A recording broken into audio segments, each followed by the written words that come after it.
Om Shruti Smriti Purananam Alayam Karunalayam Namami Bhagavat Padam Shankaram Lokashankaram.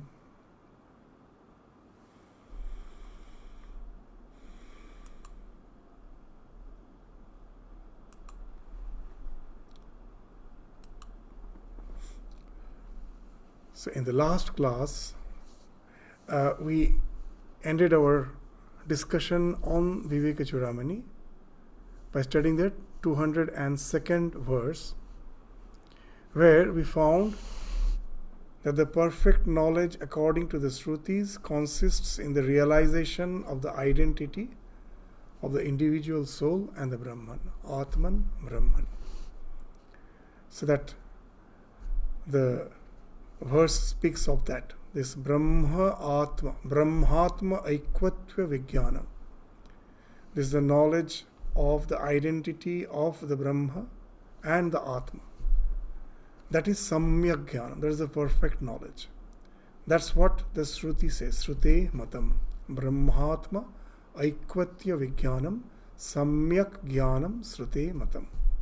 So the perfect knowledge, according to the Shrutis, consists in the realization of the identity of the Atman and the Brahman. So now the question is how to realize that identity. This identity of the Atma and the Brahma. So that is told in the next verse which we are going to study today, the 203rd verse. So let us read the verse and then we will gradually go to the discussion. Tat Atmana Anatmanah Samyak Vivekena Eva Siddhyati Tatah Viveka Kartavyah Pratyagatmana Sat Atmanoh. So here two Atmans have been spoken of, Pratyagatma and Sat Atma. What this two means? Pratyagatma, that whenever someone asks me about, even if you ask a small child, that who are you? Whenever we are speaking about ourselves, our finger points something within. Pratyak, there are two words, Pratyak and Parak. Parak means moving outwards, Pratyak means moving inwards. So with our senses we move outward in this world. It is going outwards. It can, with the eyes we can go, we can see even the farthest galaxies with the help of the eyes, taking the help of the telescope. So with the senses it is moving outwards. But I know I as a person have a locality. I am sitting in one place. The I, the sense of I is generating from within. So whenever I speak of myself, my finger points towards my heart as if something within. So this feeling of this I, this constantly this awareness of amness, I am, which is being generated from within, of which we are never forgetful about. That is called Swasangvedya. No one has to prove my existence. I know about my existence. There are two types of knowledge. One is Swasangvedya and another is Parasangvedya. The subjective knowledge and the objective knowledge. I can be aware of my consciousness alone in this world. I cannot be aware of anyone else's consciousness. You say, no, I am seeing the others are moving. How do you know that they are not artificial intelligence? How do you know? If the science develops to such an extent where the artificial intelligence starts looking like human beings, how can you say that it is a human being or an artificial intelligence? There's a doubt. I don't know. But I am aware of my existence. So what actually speaking of? That when I am speaking, someone within me is witnessing that I am speaking. I know that I am speaking. I am seeing. There is a witness of every activity, of every feeling, of every mental this waves. Every chitta vritti, prativodha viditam. That for either behind each and every thought wave, there is a prativodha. Someone is as if witnessing, and I know that. That speaks of my awareness. Now the other persons, how can I know about that? Because the artificial intelligence has become so sophisticated that they can behave just like humans. I order, it follows. It appears it has consciousness, but does it really have consciousness? You may say, how are you going to say that it doesn't have consciousness? The big question is, does it know what it is doing? That I know what I am doing, I know what I am feeling, I know what I am thinking. Pratibodha, behind that someone is there. Does the artificial intelligence feel that? So that's the thing which even in our modern science we find there's a big question they're asking. So I can be aware only of my consciousness, not of anything else. And this awareness is something within. And that has been spoken of as Pratyak Atman, Pratyak, within. That is one. This individualized ego which is having a locality. And the scripture speaks of that there is someone who is witnessing this I. And that is Sat Atman, that is the reality. Sadatmana. Why? How they go to that? Even a man of realization, of course, realizes. He goes beyond the mind to realize a state which is avang manasa gocharam, beyond his speech, behind the mind. It transcends the mind, it transcends the speech. He, with conviction, says that. But for us, how to understand that there is something, a witness, even beyond this witness of I, that I behind that, and that is the real self. How to understand that? That the subject cannot be known. The ultimate subject cannot be known. In this life, you will find in Vedanta, they always go to the ultimate conclusion with something of which you are aware of. That what is jaha ache bhande, taha ache brahmande. As Sri Ramakrishna used to say, that the microcosm and the macrocosm are built in the same plan. If you know the working of a single atom, you know the working of the entire universe. So now we will find it is our common knowledge that the subject can know the object, but it can never know the itself, with which the drishya viveka starts. With the eyes, I see everything, but the eyes cannot see the I itself. To know about the existence of the I have to go to the mind. The mind which is, again, processing what is being seen by the eyes. So because of the mind, I am aware of my eyes.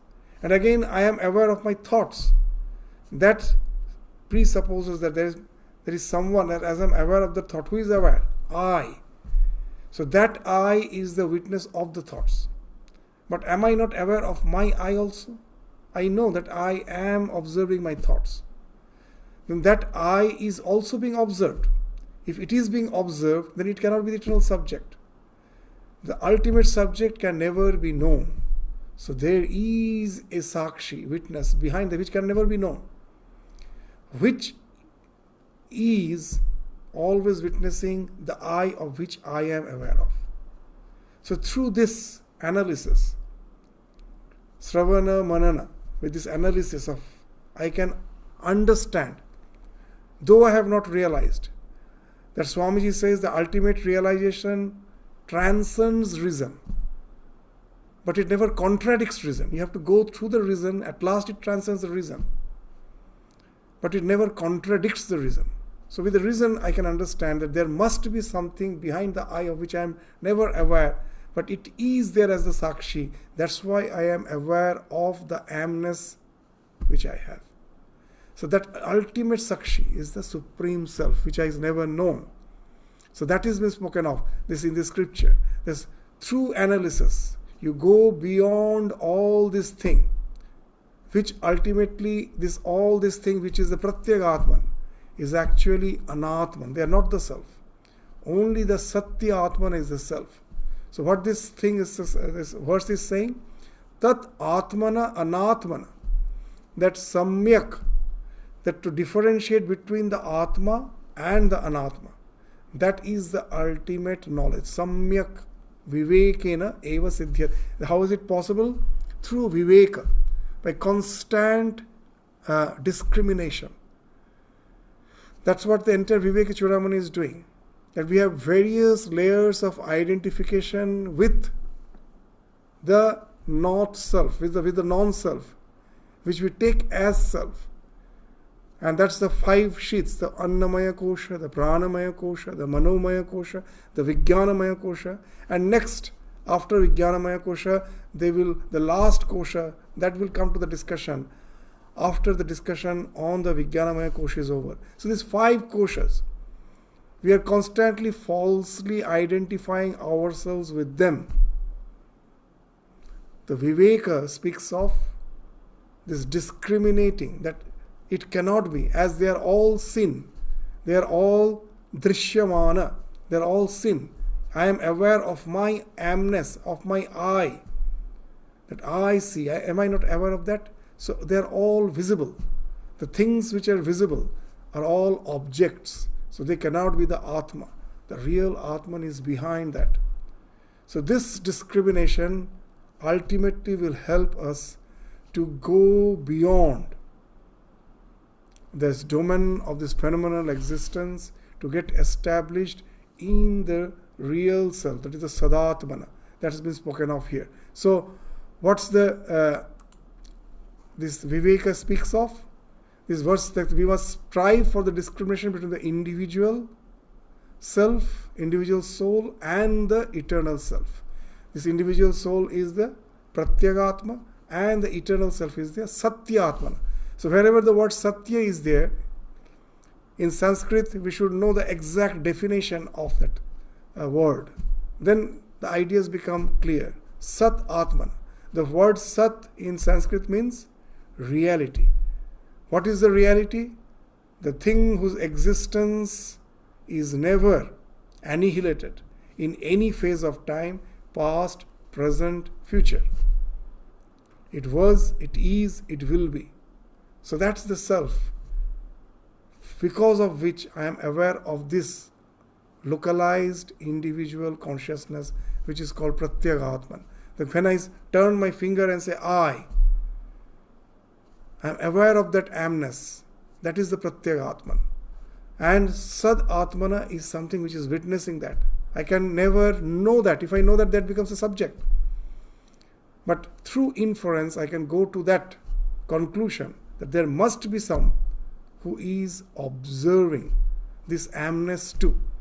So now, this through Viveka, through this constant discrimination, I have to differentiate the real self from everything which is not the self. I am constantly identifying myself with that. So everything in this world comes mixed up. This Satya, Satyanritam, Mithunam. They speak in Sanskrit, they speak of Satya and Anrita, that which is not real and that which is real. Real is Satya. Anritam is unreal. That is, the entire world is a Mithunikrita, is a conglomeration of these two. As a spiritual practitioner, our only endeavor is to separate these two. That's what even in the Ramakrishna Mission logo you will find. It's mentioned, Tanno Hansa Prachodayat. It's a wonderful symbol. What's that? What's the way to go beyond this idea of this limited self and get established in the Paramatman? There are many ways. Karma Yoga, Jnana Yoga, Dhyana Yoga, Bhakti Yoga. All this can lead to that ultimate realization. So in that symbol you will find wonderful thing. The waves of the water in which the swan is swimming. The swan is there on the waters. There's the lotus. The sun is rising. And the snake, the coiled snake, which envelops the entire logo. What it speaks of, the snake speaks of the Raja Yoga. It speaks of the Yoga Marga, the path of meditation. Why the snake? Because in the path of meditation they say when your meditation becomes intense, it awakens a special psychic energy which is coiled up in the Muladhara, and it starts rising through the Shushumna, through the central canals, till it reaches the Sahasrara, that you are the ultimate, the seventh plane. When it reaches there, it ends up in illumination. And this rising up of the psychic energy is compared with this raising of the hood of the snake. The snake is coiled up, and when it becomes active, it raises its hood. The entire body becomes erect and its head is raised. The hood is raised. So just as if like that, the psychic energy which is coiled up, that rises through the Shushumna to the highest plane. So that's why the snake represents the Raja Yoga. The wavy waters represents the karma, action. The wavy waters, constant wave, motion. That represents the karma. And the lotus. So we find that when I feel love, it is felt in the heart, as if there is a lotus in the heart, which was in the form of a bud. The moment love ensues, I feel the presence of love in my heart, as if that bud has bloomed. So a bloomed lotus is thought of as bhakti. And the sun speaks of the jnana, the path of knowledge. The darkness has vanished. Now what's the swan? The swan is this faculty of discrimination of the non-self and the self. So they say that the mythological, this Paramahamsa, this mythological swan, if you mix the water and the milk and give it to the swan to drink that mixed up water and milk, it will drink only the milk, leave out the water. So that's why the swan represents this discriminative faculty. That's being indicated, that swan, because to represent that swan, that's why you will find that in the logo that message is also mentioned. Tanno Hangsa Prachodayat.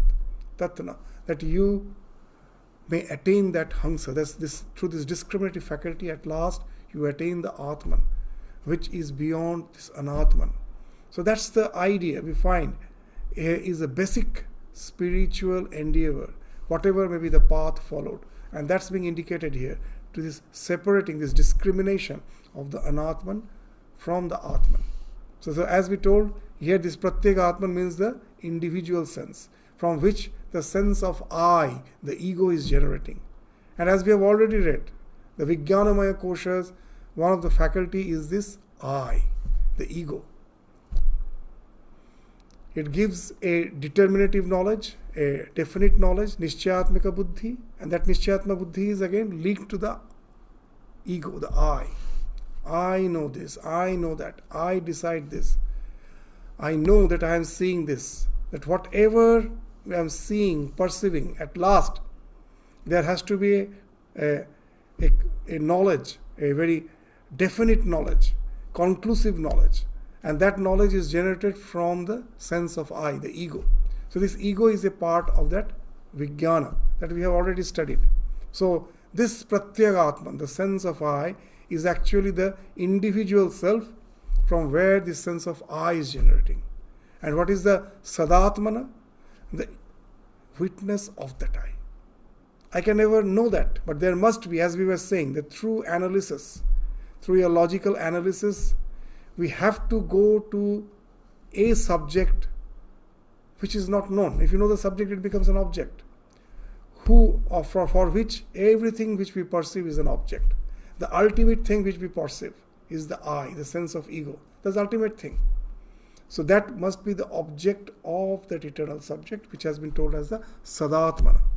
So this is the thing which we have to constantly discriminate. Now it's a very, very vital point which has been spoken of here. Here we find the debate between the Buddhist and the Advaitist. What the Buddhists say, as has been mentioned in the Mandukya Karika, the last chapter of the Mandukya Karika is called Alata Shanti Prakarana. Alata. What is Alata? That when you move a torch very fast, in a circular motion you are moving a torch, a fire band, a ring of fire appears. That's the Alata. Now the Buddhists say, as per the Buddhist way of thinking, what they say, that there is no self actually, there is no self. That all, because of the motion, everything is constantly moving. Your mind is moving, the body is constantly changing, and constantly the body is evolving. Nothing in this body is something which is permanent. Our body is like an umbrella. An old man every day goes for an elderly man every day goes for a morning walk with an umbrella in his hand, and whomever he meets, he says very proudly, they say, I have taken so nice care of this umbrella that it is with me for the last 30 years. But if you see in India, of course in this example, in the West, especially in the Western countries, people will not understand. But in India, you will find that people won't throw away things easily. That when the cloth of the umbrella became very old and it developed holes, most probably at a certain point of time the cloth was changed. And most probably of the strong wind, at some point of time the spikes have broken. So you have changed the spikes. And most probably even the stick, because as it was for a long time, it has broken, or it has withered out, or it has, if it is an iron, it has developed some rust. So that also has been changed. So nothing of the original umbrella is there. Everything has changed. But this man says, this is the umbrella which I am having for the last 20 years. So that's the same thing with the body. In the body, there is not a single cell at present, that not a single cell will be there after another 10 or 12 years. Constantly they are dying, the new cells are evolving. If you go to Jagannath temple, every 12 years there is a ceremony called Nava Kalevar Dharana. You know that the image of Jagannath is made of the neem, with the wood of the neem, with the neem log, the neem tree's log. Now every 12 years they change that, the old this image, that will be buried. There is a place even inside the temple, there is a place where they bury it, and they will install a new one, and they call it Nava Kalevar Dharana. This 12 years is one yuga. One yuga is 12 years. So what's the idea? The same idea, that our body is constantly changing, that we also have almost a new body every 12 years. Not a single cell is there. So everything is flowing. For the mind, we find it constantly, the thought waves are changing. Now good thoughts, now bad thoughts, now I am very relaxed, now I am very tensed. Constantly you will find the state of mind is changing. Everything is changing.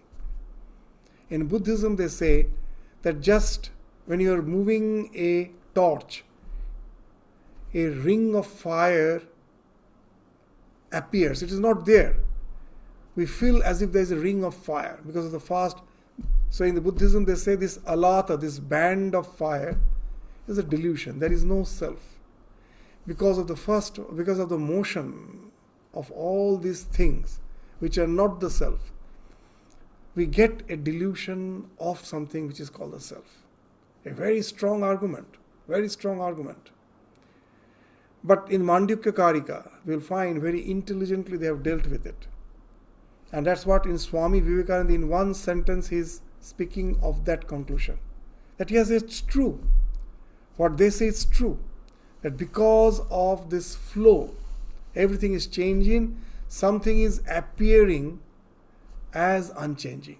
And that we delude as the self. In Vedanta, they don't deny it. But what they say is very interesting. Actually, there is no band. There is no band of fire. but someone is witnessing it, though it is a delusion. It's a delusion, it's not there. But unless there is someone who is witnessing it, is there any band of fire? No. One has to witness it. Maybe it's a delusion, but one has to witness it. So here comes the idea of Pratyagatma and the Sadatma. Right? This is, you will find, the scriptures really, even realization maybe much, much later. But to have this idea of this subtle analysis, that itself gives a sense of adventure in the spiritual journey. Very wonderful. Just see how nicely they have deducted that idea, that there must be someone who is deluding. It just that false perception cannot be by itself. Someone must be perceiving, though it is a false. So this idea of I, which I have at present, we also agree. We never say that it's true, it's false. But someone is witnessing it, that false I. The one who is witnessing is the Sadatma. Buddha says that there is no one. But in Vedanta says there must be someone. Because again, through that analysis, we go to that conclusion that there must be someone. Even in Panchadashi, we find a nice example that Tvam Dashamasi. The one who is saying there is no self is the self, ultimate self. That how? That the story goes, that's very nicely, that the 10 villages, very simple persons they were. So they were going for some pilgrimage and they had to cross a river. Now the river was shallow, but it had a very strong current. So they had to cross consciously, otherwise they may be swept away. So they all almost joined hand in hands and crossed the stream, and then they thought, let us check whether we have all crossed safely. So now one person asked the others to stand in a line, and he started counting. 1, 2, 3, 4, 7, 8, 9. 3, 4, 5, 6, 7, 8, 9. And now he was puzzled. Where is the 10th? One person is missing. And now they were in search, who is missing? Now it appeared that none is missing. So some other person told, most probably you haven't counted properly. Let me count. You cannot count properly. So you stand in the queue, let me count. So that way, one by one, they all counted and they found it is 9. One person is missing. And a passerby was passing. He was amused to see what's going on. He understood what's going on. So he came and he told, well, I can help you to get rid of your confusion. Well, all of you stand in a queue. And now he started counting. 1, 2, 3, 4, 5, 6, 7, 8, 9, 10. Yeah, there were 10. And now they were really confused. That when you, the one who is an outsider who came and he's counting, we are 10. And when we are counting, it's 9. Where is the 10th? And then this outsider asked again one of them to come to stand by his side. And he started again, asked him to count. 9. Again it's 9. And then this stranger hold the hand of this person who was counting and turned it towards himself. Pratyagatman. That you are the 10th. Tvam dasamasi. That you are the 10th. So when you negate one by one to find no self, and he said, where there is no self? The self is missing. Turn towards and say, and that's the one who is counting, the one who is saying there is no self, is the ultimate self. Tvam dasamasi. So this is the wonderful way of analysis through which we find that Vedanta at last is establishing the fact that there is the ultimate existence, which is non-local, which transcends the time, space, causation, which is the eternal subject. To get established in that is the be-all and end-all of our spiritual journey. The moment I get established, I am no more deluded by the happenings of the life. The dualities no more affect me. I transcend them. So how to do that? Through this discrimination. How this discrimination helps?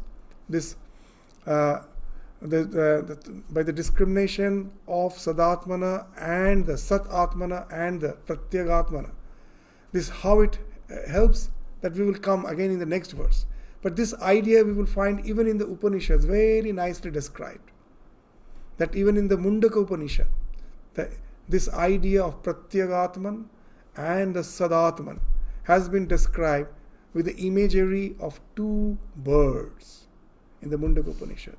One bird sitting on the top of a branch, calm, resplendent with his own light, full of illumination, sitting there majestically, is not affected by what's happening in the lower branches of the tree. It's not interested in tasting the fruits of the tree. It's just sitting majestically. And another bird is sitting in the lower branches of the tree. It is constantly busy in eating the sweet and the bitter fruits of the tree. It doesn't know which is sweet and which is bitter. So now and then, accidentally, it will be biting a very bitter fruit.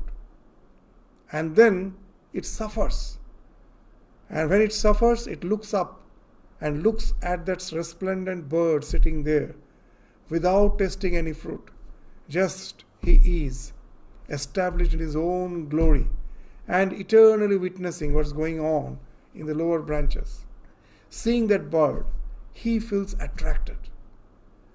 Why I am suffering these dualities of life? Let me go near him. He goes a little nearer, and again he forgets. Maybe 2-3 branches he goes up, and again he forgets. He loses the sight of the upper bird, and again starts tasting the bitter fruits and the sweet fruits of life. And again, by biting an extremely bitter fruit, it intensely suffers. Again it looks up. That's how it proceeds gradually upwards. And when it is very near to that bird which is sitting on the top branch, that majestic bird, the more it goes nearer, it finds that its wings are merging with that wings. Its radiance is as if enveloping himself. And at last he finds that he was never the separate bird. He is the bird, the same bird. It was just the reflection. Chaya tapo. He was like the light and he was just like the shadow. The way we can never separate the shadow from the light. They are always inseparable. Though they are of opposite character. The light is a character of illumination. The shadow is the characters of darkness. Apparently, these two opposite characters can never stay together. So they say this Atma and Anatma. Satya and Rita. Apparently, they are having totally opposite characters. But just the way you cannot separate the light and the shade, they can never be separated.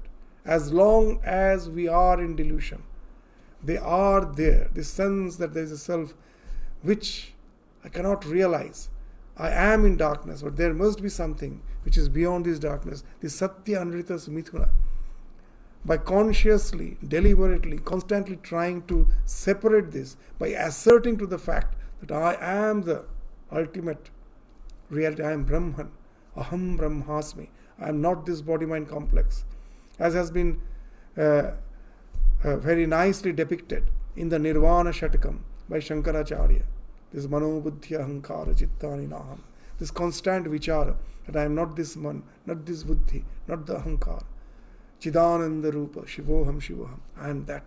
This assertion that speaks of ascending, gradually going towards the bird, and at last becoming one with the upper bird. So this is the idea. This lower bird, the reflection, is the Pratyagatman, and the bird sitting on the top is the Sadatmana. So this idea continues, same idea continues in the next verse with the help of an example. That how to get identified with that ultimate self. That's the idea. With the help of an example, it is being stated. It's a cleansing of the mind. As in the Bible, we find that famous sentence of Jesus, the blessed are the pure in heart, for they shall see God. As Swami Vivekananda was in the West, and he knew that the people to whom he is speaking, the background is the Christian background. And he believed in that a wonderful idea that that you have to speak to the person in their language. That's the most only effective way of communicating. So now, as they're from the Christian background, he picked up this line from the Bible. And what nicely he told, that if all the religions gets destroyed, and only this one sentence of Jesus somehow is preserved, that blessed are the pure in heart, for they shall see God. All religions will evolve again from that one sentence. And that's the idea, this cleansing of the mind. What it speaks of, that's been spoken as a process. As a process, this cleansing, the more we can make the mind pure, cleanse it from all its dross, the more we are near to that realization of the identity of the Pratyagatman and the Paramatman, the Atman and the Brahman. This local, the sense of I which is local, that actually is that non-local self. It goes beyond all boundary, beyond all parichinna. Parichinna means boundary. It transcends the boundary. It becomes one with Brahman. The word Brahman came from Brih Dhatu, which is Brihat, which is beyond all boundary. The amness, which is not restricted by any locality. It's non-local. So that's the idea which is spoken of in the 204th verse. So let us read that, and then we will continue with the discussion. Jalang pankavat atyantang panka apai jalang sfutam. Let's read the line again. Jalang pankavat. Pankavat means impure. The water which is impure, atyantang, extremely impure water. Panka apai. If you remove that impurity, panka apaya means to remove. Apaharana, apasharana, apaye. So this we will find the derivatives of this word in even our so-called other Indian languages. Apasarana, apaharana. From that word, it came from that apai. So panka apai. By removing this panka, what happens? Jalang sfutam. The transcendent pure water is visible. The water by its nature is pure. Some extraneous impurity made it appear as impure. When you remove it, it becomes that pure water. Yatha bhati tatha atma api dosha abhave sfuta prabha. In the same way, the Atman also manifests with its undimmed luster when the taint has been removed. This is purity. The taint has been removed. Now what's this taint actually? What's this impurity? In the water, when the impurity is removed, it becomes that that's resplendent pure water. Similarly, when the mind is purified, the self is as if it shines forth there. It is as if palpably visible, just like the way when the mirror is full of dust, I cannot see the reflection in the mirror. You remove the dust, the reflection becomes very, very clear. You can see what is being reflected there. So the self is being reflected in this mirror called mind, but it is not visible because of the impurity. Now what this impurity is? We all know that. What's that? The desires. Now how have these desires formed? All the desires has formed. How? Because of ego. The moment that, as we give that example, the moment the self gets reflected in the body-mind complex, now it deludes itself as the reflection. It starts thinking as a reflection. It starts thinking itself the reflected self. And from that ego generates that I am this body-mind complex, the awareness of the body-mind complex. And with that, all the desires arise. How? That now someone within is constantly saying you're eternal. But as this body-mind complex, I find that if I don't have food, if I don't have favorable circumstances, I'm going to die. So the one who is saying that you're eternal is constantly making me to realize this eternity through the body-mind complex. And that speaks of this phenomenal existence. That example which we give again and again, even seen in a small bacteria in which the self has reflected, the ego has generated. And now what it is doing?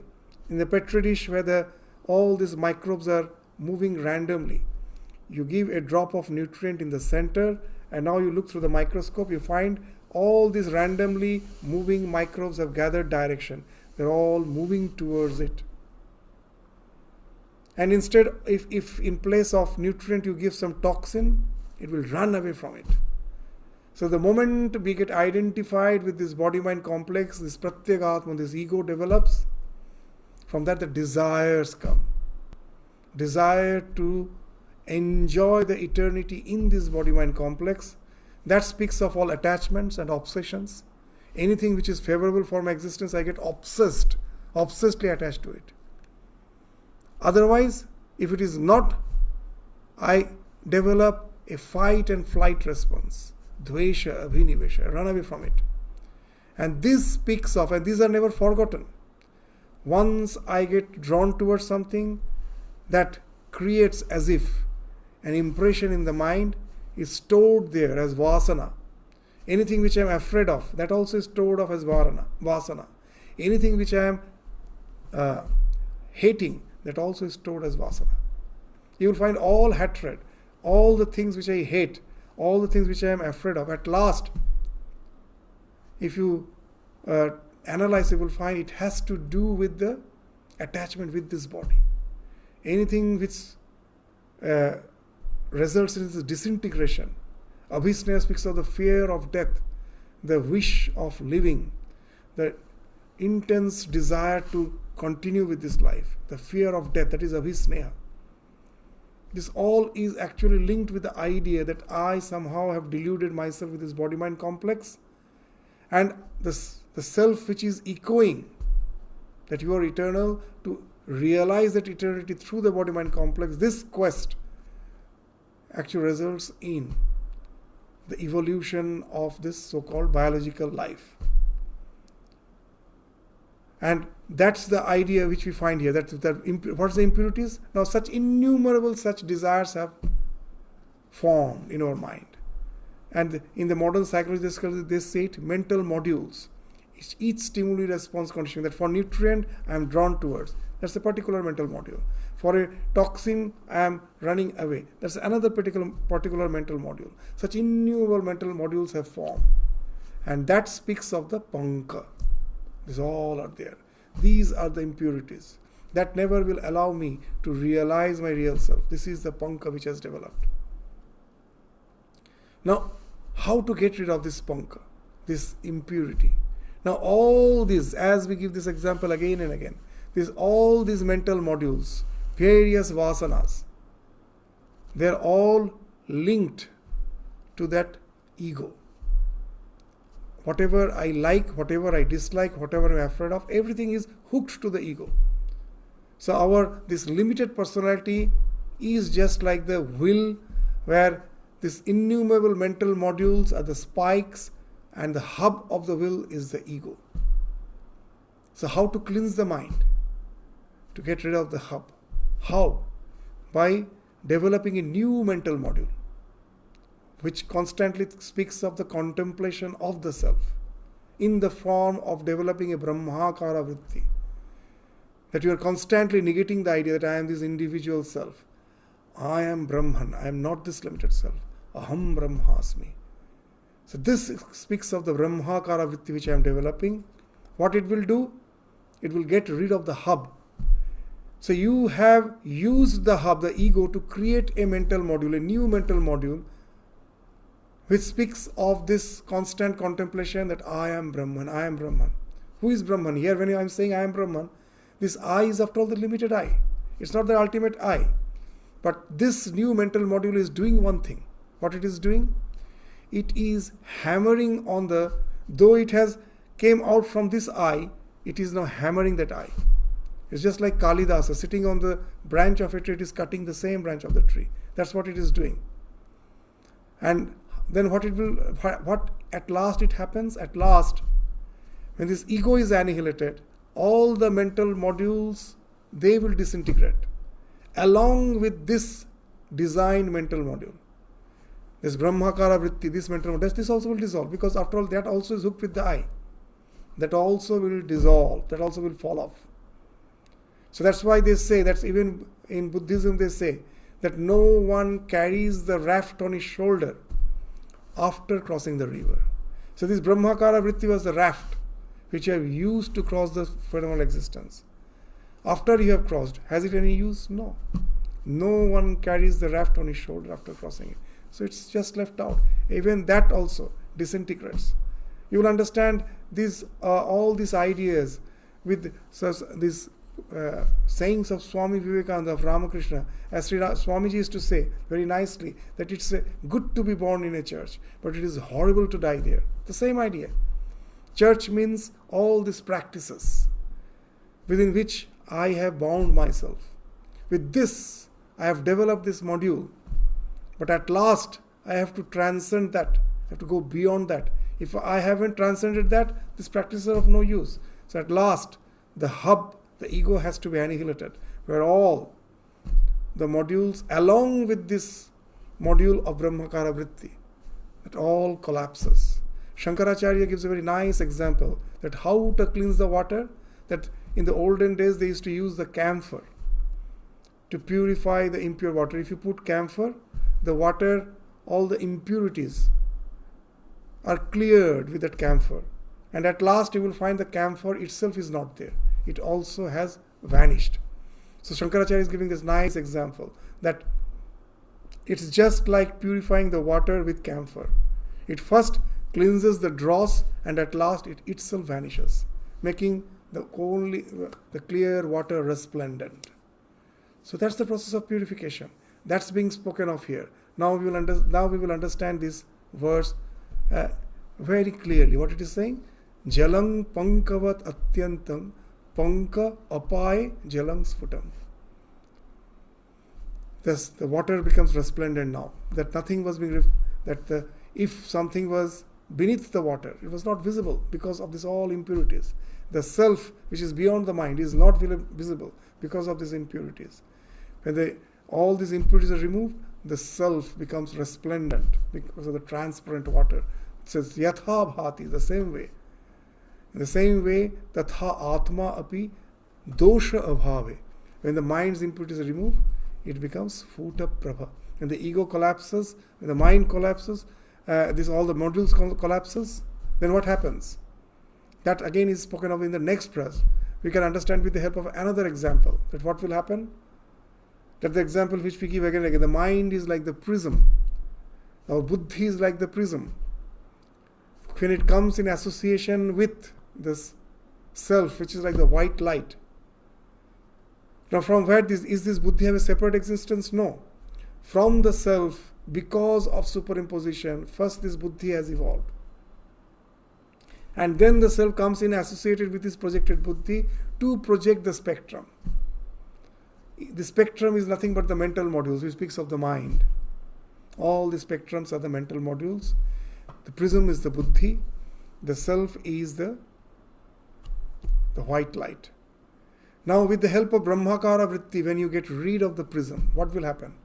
All these mental modules, they all actually merge with the white light, with the self. They become one with it. And then when it became one with it, then what happens?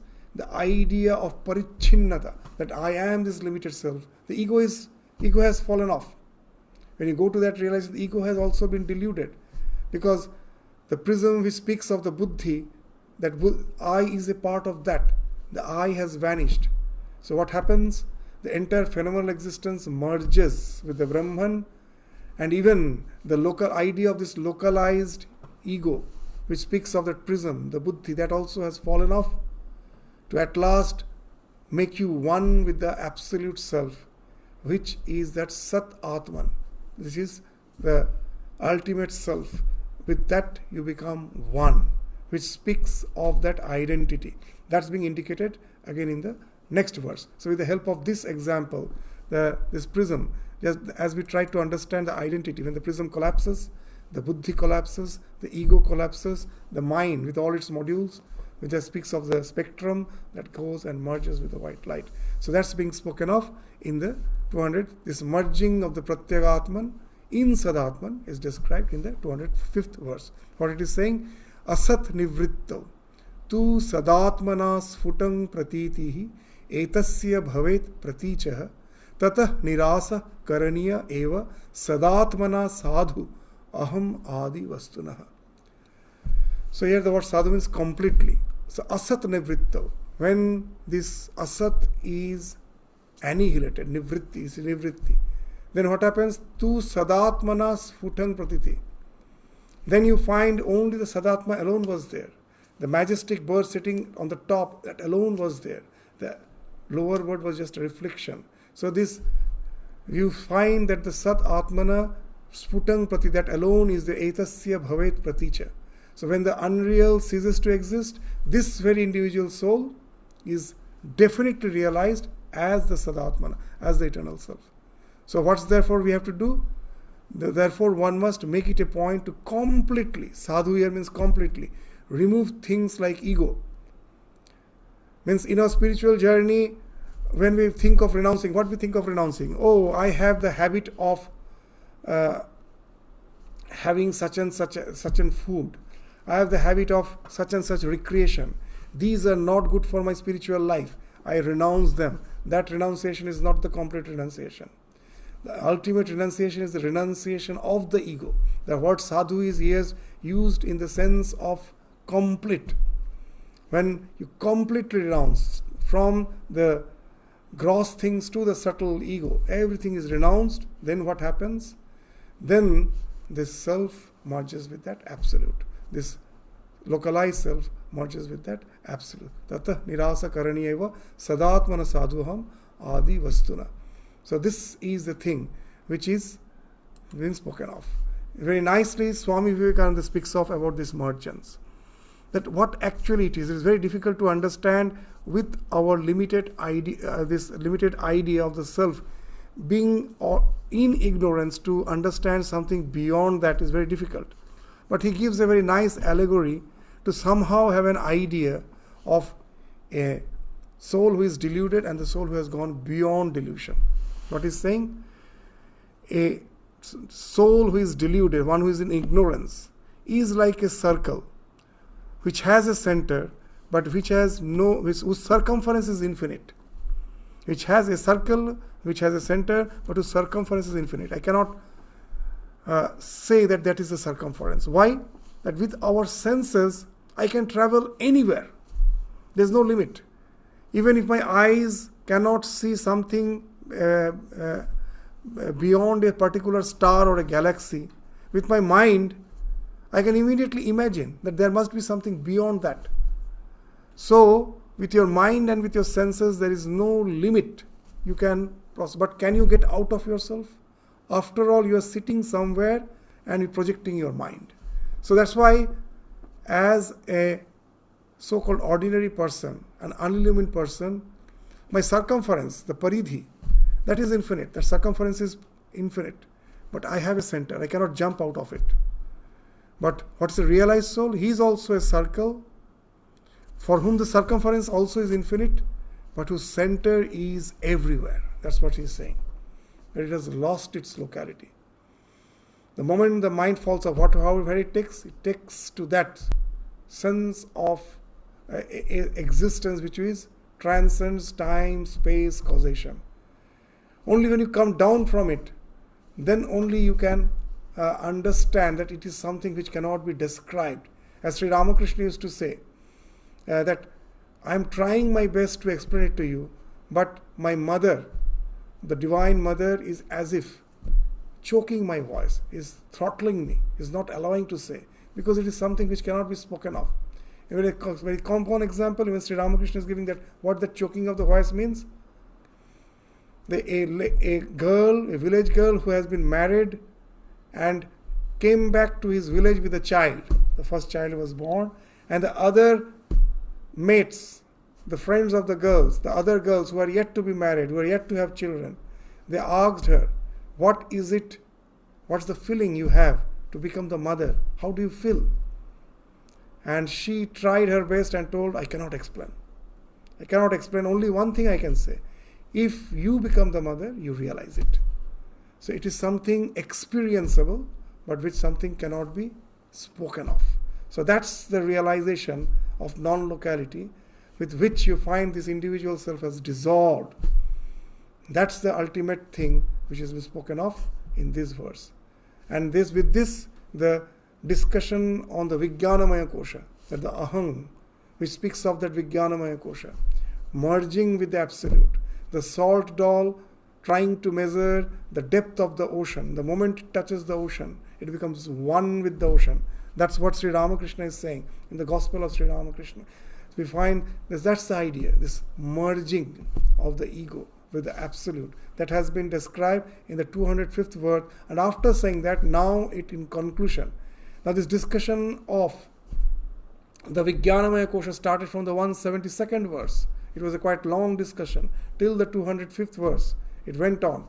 After all this analysis, now it will come to the conclusion that this Vijnanamaya Kosha is not the self, because from all these discussions we found that for the Vijnanamaya Kosha to be the self, that certain conditions should apply, that none of them applies. What it is saying? Atah na ayang, the 206th verse. Atah na ayang paramatma syat Vijnanamaya shabda bhak vikaritvat jaratvatcha parichinnatva hetutah drishvatvat vyabhicharitvat na anitya nitya ishyate.